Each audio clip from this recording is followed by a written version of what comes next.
Семейство в източните Родопи иска да възроди лимеца, първата зърнена култура, дадена на човечеството. Желанието да наложи тази позабравена дива пшеница на пазара неизменно е свързано и връщането към древните традиции за приготвяне на хляб. Как се приготвя традиционният хляб от лимец и какво точно представлява житото на траките? Да видим. Лимецът е растял по нашите земи преди 18 000 години. Семейство Ангелови са си поставили за цел обаче не само да култивират дивата пшеница на древността, но и да възродят традицията за нейната обработка и приготвяне. След жътвата лимецът първо трябва да се олющи. Има още доста, които са неолющени. Ето виждате, има, които са минали през машината, не е можало да ги олющи. Понякога лимецът минава до 5 пъти през тази машина, докато зранцата не бъдат перфектно олющени.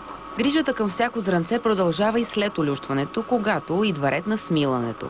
Тук семейство Ангелови са заложили на традиционната каменна мелница. От стари мелничари пък е чисто технологично, когато се смила на камък, оборотите на камъка не трябва да надвишават 60-70 оборота. Тоест, когато пипнете брашното смляно, температурата му не трябва да превишава температурата на тялото.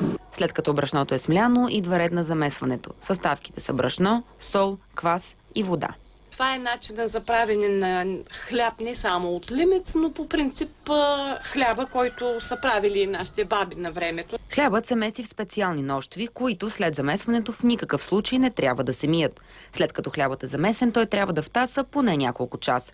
Има специална дъска за нареждане на тези хлебчета с платно, което също задържа топлината. След още 20 минути хлебчетата са готови и за следващата стъпка. И сега вече хляба е готов и мятаме в пеща. А ето го и резултата. Щом имаме 46% тракийски гени в кръвта си, значи това е нашия хляб. За новините на Нова, Марина Цекова.